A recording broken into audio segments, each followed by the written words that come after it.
Terima kasih Anda masih bergabung bersama kami. Pemirsa, seorang ibu kandung di Labuhan Batu Utara, Sumatera Utara, tega menjual bayinya seharga 4 juta rupiah. Mirisnya perbuatan ini dilakukan sang ibu demi membeli ponsel dan ongkos pulang ke kampung halamannya. Ibu yang satu ini tega sekali. Tak punya ongkos pulang ke kampung halaman, ibu ini tega menjual bayinya seharga 4 juta rupiah. Selain menukar bayi laki-lakinya yang berusia 4 bulan dengan uang untuk ongkos mudik, ia juga berniat menggunakan uang hasil menjual anaknya untuk membeli sebuah ponsel. Sungguh tega. Keduanya melakukan transaksi di desa Aikorsik, Kecamatan Aikuo, Kabupaten Labura, Labuhan Batu, Sumatera Utara.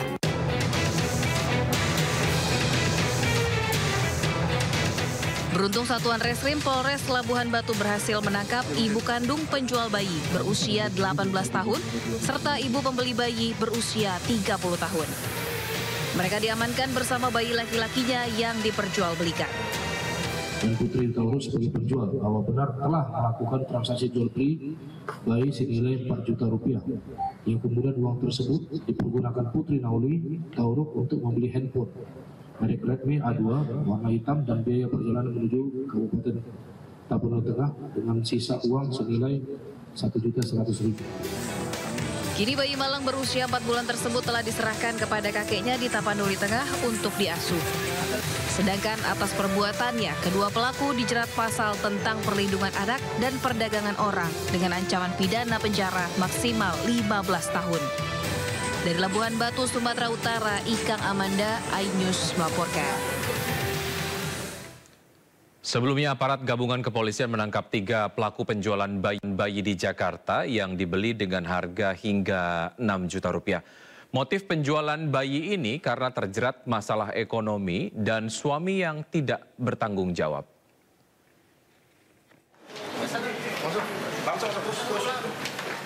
Aparat Polsek Tambora dan Polres Jakarta Barat membongkar kasus perdagangan bayi di Tambora, Jakarta Barat.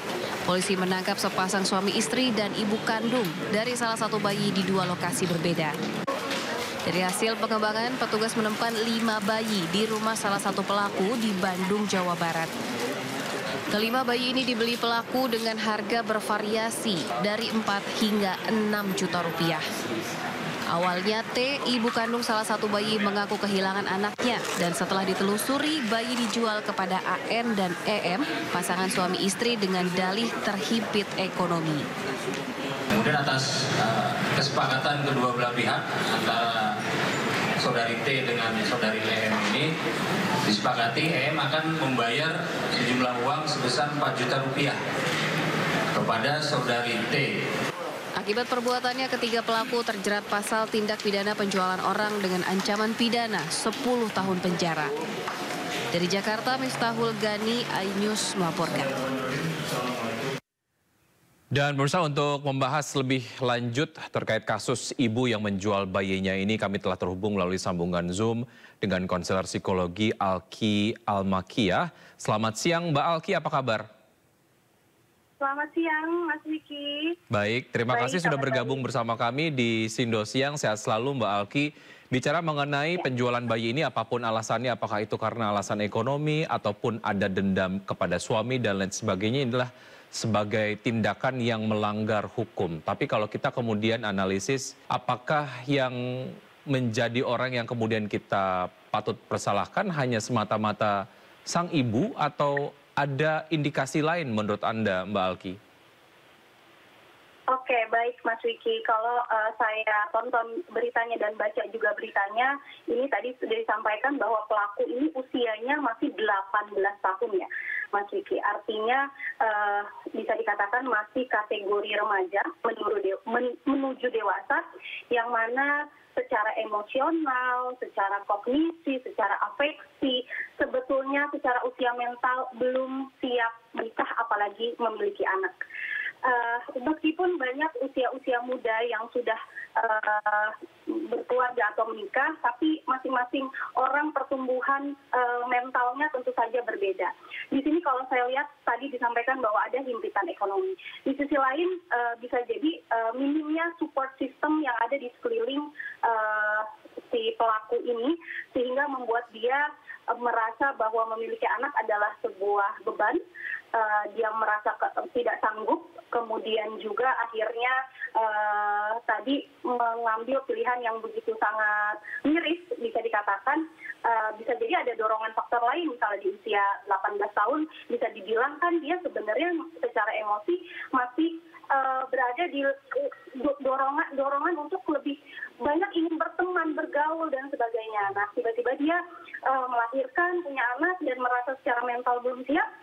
Jadi saya rasa di sini ada usia mental yang tidak cukup siap dari si pelaku sehingga menyebabkan dia nekat melakukan hal tersebut. Selain tentu saja hal ekonomi.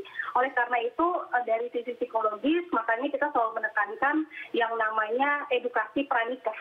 Edukasi pra memiliki anak, itulah yang harus disiapkan dari jauh-jauh hari sebelum seseorang sadar betul untuk mengambil pilihan menikah, berkeluarga maupun memiliki anak. Jadi kalau saya rasa faktor penyebabnya ini cukup harus ditelusuri ke belakangnya lagi, kemudian situasi keluarganya seperti apa, karena banyak sekali anak remaja yang mungkin juga dia sudah menikah namun bisa melewatinya dengan baik karena punya support system yang baik gitu. Nah untuk kasus si pelaku ini apakah dia punya support system yang baik atau tidak itu yang harus dicari tahu gitu.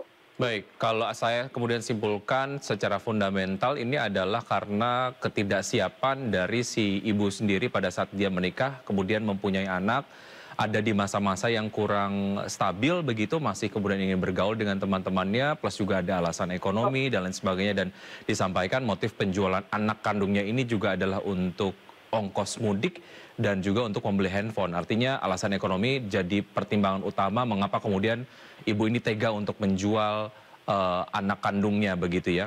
Tapi kalau kita lihat banyak kemudian keluarga miskin yang ada di Indonesia tapi tidak melakukan hal yang dilakukan oleh ibu yang ada di Sumatera Utara ini. Artinya ada satu hal yang tidak dimiliki lah sebagai support system yang dimiliki oleh ibu yang menjual anak kandungnya ini. Kalau kita lihat seberapa penting support system keluarga, orang terdekat untuk akhirnya mencegah seorang ibu menjual anak kandungnya, Mbak? Kalau ditanya seberapa penting, saya akan jawab sangat penting. Sangat penting. Jadi pentingnya seseorang siapapun, human being gitu, untuk punya 1, 2, atau 3 significant others yang bisa dia andalkan. Significant others ini apa sih? Significant others adalah seseorang yang mampu dia berbagi, ajak cerita, berkeluh kesah, dan orang tersebut mampu diandalkan untuk segala macam persoalan kita sebagai manusia hadapi. Bentuk bantuannya bukan sekedar materi, bukan sekedar hal yang sifatnya materialistik, tapi juga sifatnya lebih ke support secara mental. Jadi bayangkan saja kita manusia, makhluk sosial, apabila tidak ada satu significant others yang mensupport kita secara mental, misalnya mau mendengarkan keluh kesah kita, mau mensupport kita, mau mendukung kita, mau mengingatkan dan menasehati kita, maka saya rasa ada kontrol-kontrol, self-control di dalam diri kita yang mungkin tidak mampu kita kontrol gitu. Nah, kalau ada significant others, kalau ada support system, disitulah akan bermanfaat sekali untuk kita mempertimbangkan suatu perilaku atau keputusan-keputusan dalam hidup gitu. Jadi kalau ditanya seberapa penting, support system sangat penting dan ini harus dimiliki semua orang saya rasa. Jadi temukan support system terbaikmu, terkadang tidak harus muncul dari keluarga, bisa teman, bisa stranger yang mungkin kita baru kenal gitu, tapi kita bisa jadikan dia support system, tapi carilah sangat pentingnya seseorang memiliki seseorang untuk kita ajak berbagi dan bercerita dan berdiskusi gitu. Ya, itu ada yang tempat. Iya, ada tempat untuk berbagi keresahan dan juga meminta pendapat begitu ya mengenai keputusan-keputusan yang akan diambil.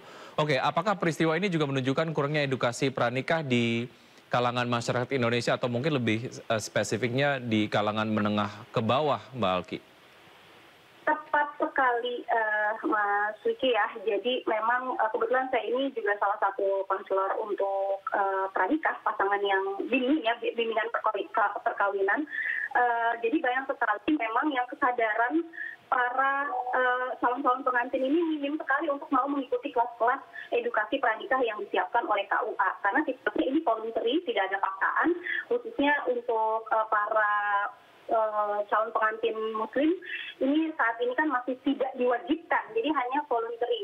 Nah, minimnya edukasi soal pranikah ini sangat mengkhawatirkan. Jadi saya rasa perlu ada aturan khusus dari pemerintah untuk meningkatkan kesadaran para calon-calon pengantin ini untuk mau mengikuti kelas-kelas edukasi pernikahan, karena ya tentu saja berbagai macam permasalahan dari kehidupan rumah tangga ini kan sama sekali belum bisa diprediksi nih sama pasangan yang belum menikah gitu. Nah, dengan adanya kelas pranikah, edukasi pranikah, sebetulnya itu sangat membantu memberikan gambaran bagi mereka yang akan menikah bahwa kira-kira konflik dan permasalahan selama berumah tangga itu seperti ini dan kalian harus persiapkan sejak sebelum menikah gitu. Baik, Jadi artinya memang ada kesadaran untuk baik, artinya ada penguatan terkait dengan keikutsertaan pendidikan pranikah begitu ya, bukan hanya kemudian hanya volunteer saja, tapi kemudian dilakukan secara wajib gitu. Jika kemudian ingin menikah harus ada persyaratan itu gitu ya.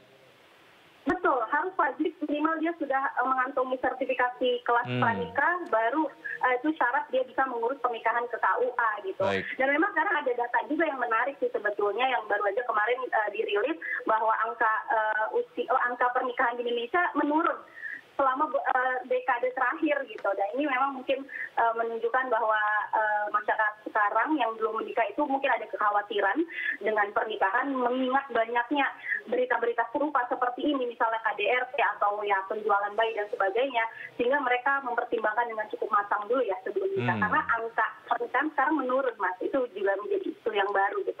Oke, ini juga berdampak kepada usia pernikahan juga begitu ya. Ini kemudian dapat disikapi secara positif atau menjadi sebuah hal yang positif atau mungkin cukup menjadi concern. Tapi itu kemudian menjadi bahasan lain. Baik, ini kalau kita bicara mengenai dukungan apa saja sih yang kemudian dibutuhkan oleh seorang ibu di masa hamil dan juga setelah melahirkan sehingga seorang ibu bisa menjalankan perannya dengan baik, Mbak Alki.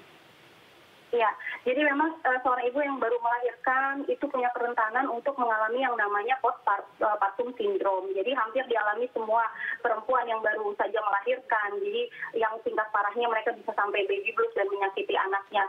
Jadi tentu saja dukungan emosional yang tadi saya sampaikan dari support system, entah suami, entah orang tua, entah teman, itu sangat dibutuhkan.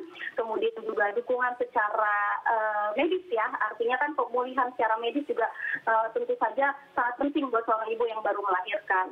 Jadi hal-hal seperti itu memang di Indonesia ini masih menjadi hal yang perlu jadi concern penting pemerintah. Bagaimana pemerintah ini juga punya perhatian yang lebih besar lagi terhadap ibu-ibu yang baru melahirkan.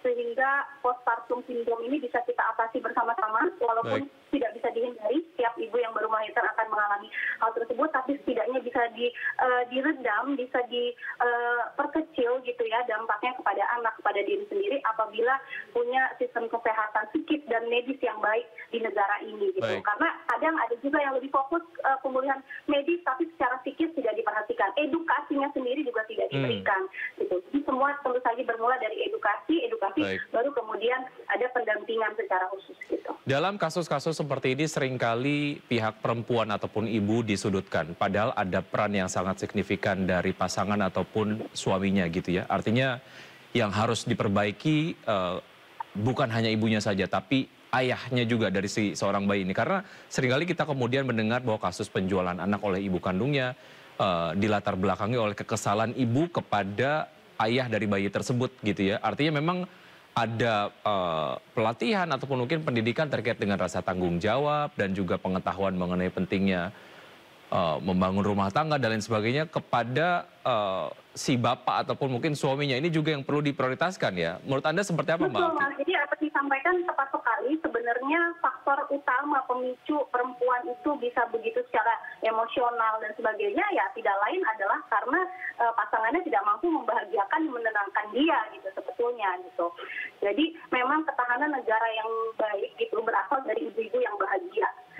Cukup buat ibu-ibunya bahagia, maka negara ini aman gitu. Dan dari mana kebahagiaan seorang ibu selain dari dirinya sendiri? Tentu saja dukungan pasangan, dukungan lingkungan sekitar. Oleh karena itu sebetulnya di kelas pranikah, di edukasi pranikah, bimbingan perwaktu perkawinan di KUA itu ada modul-modul khusus yang melibatkan role play antara calon suami dan calon istri. Di situ nanti akan diajarin bagaimana menghadapi konflik, bagaimana mengatur keuangan rumah tangga, bagaimana pengetahuan soal reproduksi, bagaimana psikologi keluarga. Di situ sebetulnya sudah disiapkan modulnya oleh Kementerian Agama dan juga diterapkan oleh KUA. Namun lagi-lagi kesadaran para calon pengantin ini masih sangat minim untuk mau mengikuti kelas-kelas tersebut. Mereka lebih banyak fokus untuk mempersiapkan yang sifatnya seremonial ya, pestanya gitu,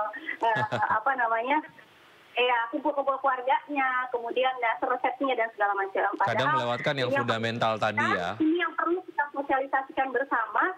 Jangan ragu ikuti kelas-kelas pranikah yang ada sebelum kamu mempersiapkan hal-hal lainnya. Jadi ikutilah kelas yang dibuka oleh KUA, itu sangat bermanfaat. Kita harapkan ini menjadi kasus terakhir yang ada di Indonesia ataupun dimanapun ya. Tidak ada lagi kasus yang seperti ini. Baik, Mbak Alki, terima kasih sudah bergabung. Waktu kita sangat pendek. Sukses untuk Anda. Sampai jumpa, sehat selalu.